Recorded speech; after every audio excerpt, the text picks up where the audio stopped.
हर घर की कहानियाँ टीवी। माया अपनी सास सुमित्रा के साथ रहती थी।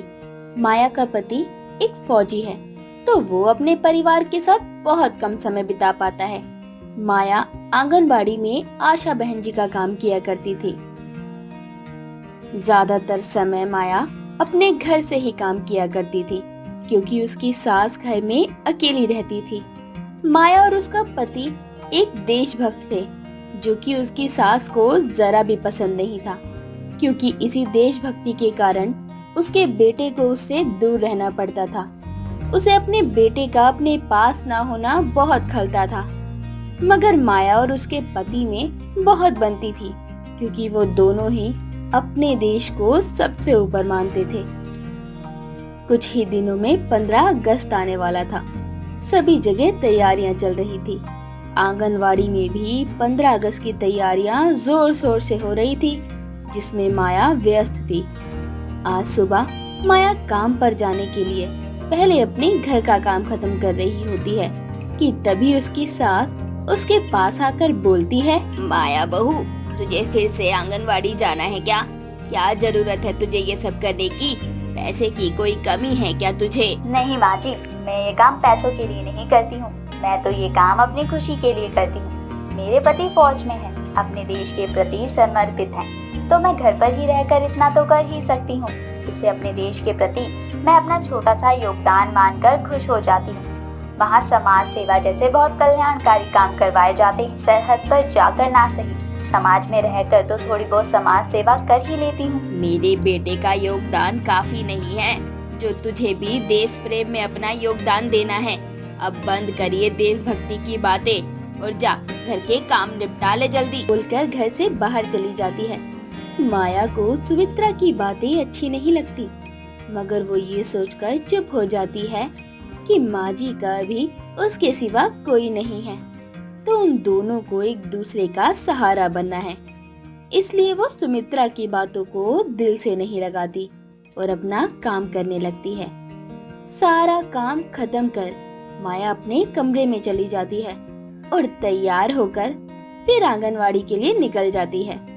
अगले दिन सुबह सुमित्रा और माया चाय पी रहे थे कि दरवाजे पर कोई आता है।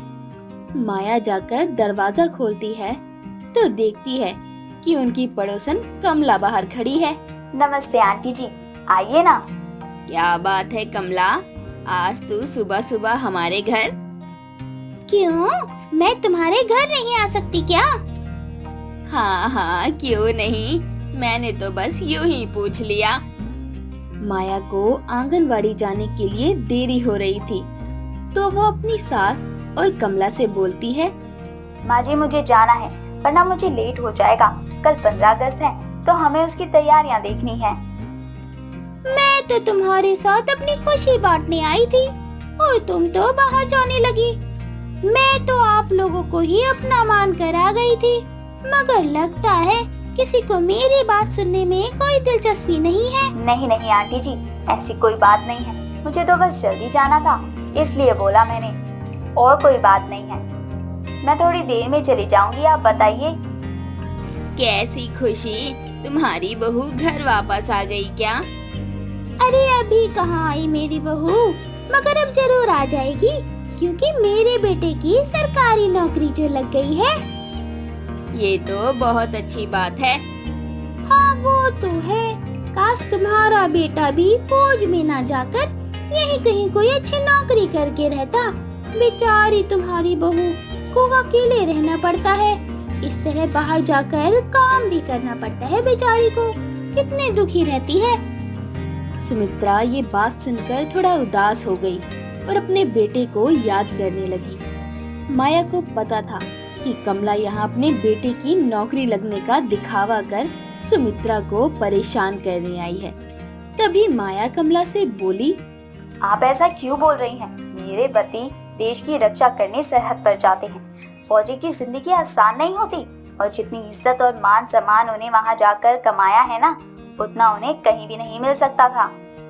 अरे मैं तो बस इसलिए ही बोल रही थी क्योंकि तुम लोग उसके बिना कितने दुखी रहते हो।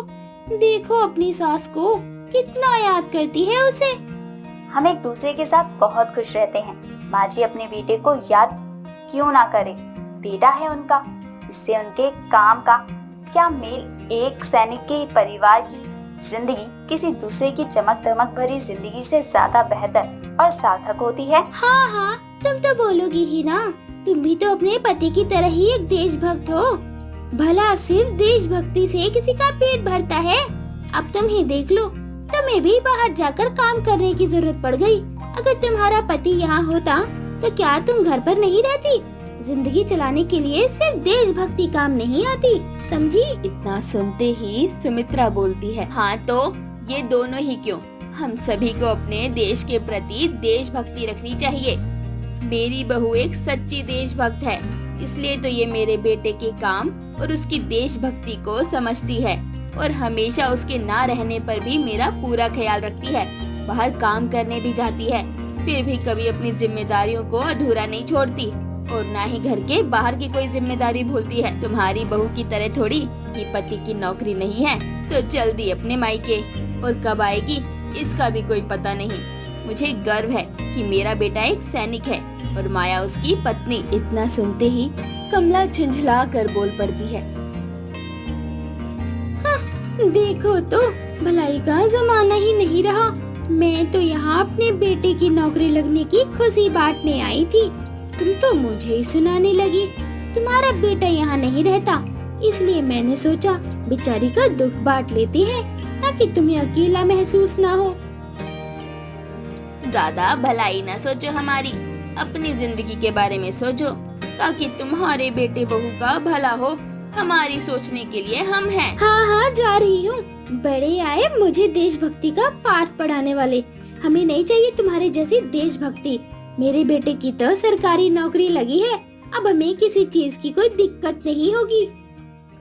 इतना बोलकर कमला गुस्से में वहाँ से अपने घर चली जाती है और सुमित्रा माया से बोलती है, बहू मुझे माफ कर दे, मैंने कभी तुझे समझा नहीं और ना जाने तुझे क्या क्या बोलती रही। माँ जी आप माफी मत मांगिए, एक सैनिक की माँ को ये शोभा नहीं देता है।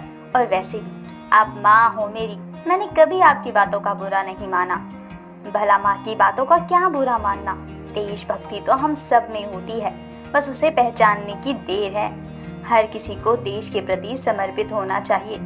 ये काम केवल एक फौजी ही देश का सैनिक ही क्यों करे, हम सबको भी तो अपने अंदर देशभक्ति की भावना रखनी चाहिए ना। बिल्कुल सही कह रही हो बहू तुम। मैं कितनी खुशनसीब हूँ कि मुझे तुम जैसी बहू और मेरा बेटा मिला है। माँ जी अब मुझे जाना है, कल के प्रोग्राम की तैयारियां करनी है और कल मैं आपको भी लेकर चलूंगी प्रोग्राम दिखाने। हाँ क्यों नहीं, मैं जरूर चलूंगी। मेरी बहू इतनी मेहनत से सारी तैयारियां जो कर रही है तो प्रोग्राम तो अच्छा होगा ही। उस कमला को भी ले चलेंगे, क्या पता उसका मन ही बदल जाए। जरूर माँ जी, आपने बोला है तो जरूर ले जाएंगे। उनके मन में देशभक्ति की भावना जगाने की एक कोशिश तो हम कर ही सकते हैं। इतना बोलकर दोनों सास बहू जोर जोर से हंसने लगती हैं। एक सैनिक के परिवार की जिंदगी आसान नहीं होती, मगर एक सैनिक के परिवार की जिंदगी किसी भी दिखावे की जिंदगी से बहुत बेहतर होती है। हमें सबका सम्मान करना चाहिए। और अगर आपको ये वीडियो अच्छी लगी हो तो प्लीज हमारे चैनल को सब्सक्राइब करें और बेल आइकन दबाना ना भूलें।